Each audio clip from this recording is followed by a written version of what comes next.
जो आपकी जानकारी में है, आज कैबिनेट के माध्यम से एक बड़ा निर्णय हुआ है। ये किसानों के हित में, खासकर कृषकों की भू अर्जन को लेकर के इनकी भूमि का 4 गुना मुआवजा देने का निर्णय किया गया है।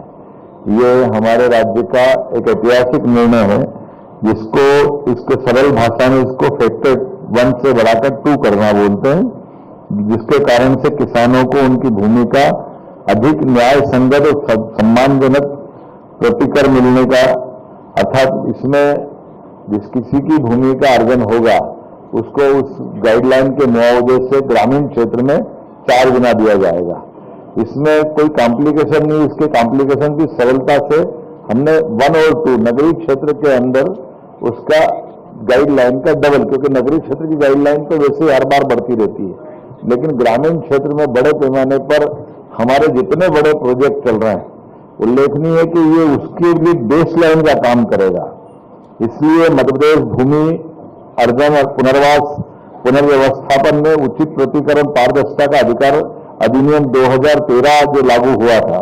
इसको भू अर्जन अधिनियम 2013 बोलते हैं। इसकी धारा 26 के अंतर्गत भूमि के मूल्य निर्धारण के जो सिद्धांत प्रतिपादित किए गए, उसमें हमने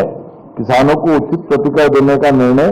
और पारदर्शी और पुनर्वास की व्यवस्था का इसमें ये निर्णय किया है।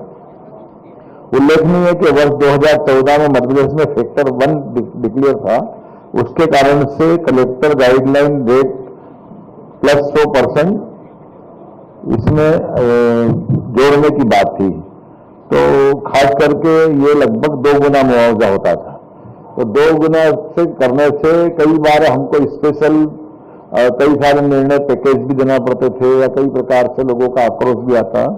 तो इसलिए अब हमने इसमें सरलीकृत रूप से ग्रामीण क्षेत्र में 4 गुना और शहरी क्षेत्र में 2 गुना, तो शहरी और ग्रामीण में समान रूप से इसको एक तरह से पहले लागू किया था, लेकिन अब हमने थोड़ा संशोधन किया, क्योंकि गांव की और शहर के अंदर जमीन आसमान का अंतर होता है।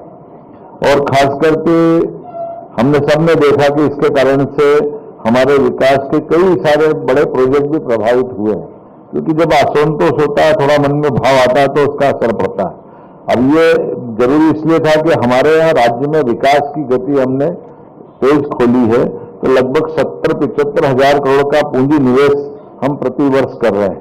ऐसे समय में लैंड एक्विजिशन को लेकर के इसकी आने वाली कठिनाइयों का हल निकालते हुए इसमें सड़क, पुल, रेलवे लाइन, राष्ट्रीय राजमार्ग, एक्सप्रेसवे, सिंचाई परियोजना, अधोसंरचना विकास, ऐसे कई कामों को लेकर के इसके कारण से हमको इसकी मदद मिलेगी। उल्लेखनीय है कि ये भाव हमारे मन में ये सारी कठिनाइयों को महसूस करने के लिए इस दिशा में बढ़े थे। हम 7 नवंबर 2025 को कि हमको इस पर विचार करना चाहिए, इस दिशा में आगे बढ़ेंगे, और इसी पे फिर हमने 13 जनवरी 2025 की एक मंत्रिमंडलीय समिति का गठन किया, जिसमें हमारे राकेश सिंह जी पिल्लूड़ी मंत्री, साथ में माननीय मंत्री चैतन्य कश्यप जी, माननीय मंत्री तुलसीराम सिलावट जी, इनके माध्यम से कमेटी का गठन किया, जिससे कहा कि ये इस पूरे मामले में अपनी रिपोर्ट दे। और ये समिति द्वारा बनाई गई बैठक 21 जनवरी 2026 को हुई थी, जिसमें मंत्रीगण, विधायकगण, FICC क्या है, फिक्की के और खासकर क्रेडाई के, CII, किसान संघ, किसान प्रतिनिधि, सबसे मिलकर के ये राय जुटाने के साथ उनका संकलन करते हुए, सबकी राय का सम्मान करते हुए इसमें इस तरह के निर्णय की तरफ हम बढ़े हैं। मुझे इस बात का संतोष भी है कि ये लागू करने के लिए हमने अपने गाइडलाइन में, अब एक और ये भी उल्लेखनीय है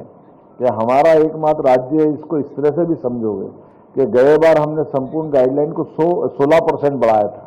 और इस साल ये 13% बढ़ा है, तो 16 और 13 लगभग 39% होता है, और ये अपने आप में लगभग 120% के आसपास होगा। तो इसका भी 4 गुना देंगे, तो ये किसानों की साइड में वास्तव में एक तरह से हमारे सारे निर्णयों को लेकर के काफी प्रभावी होने वाला है।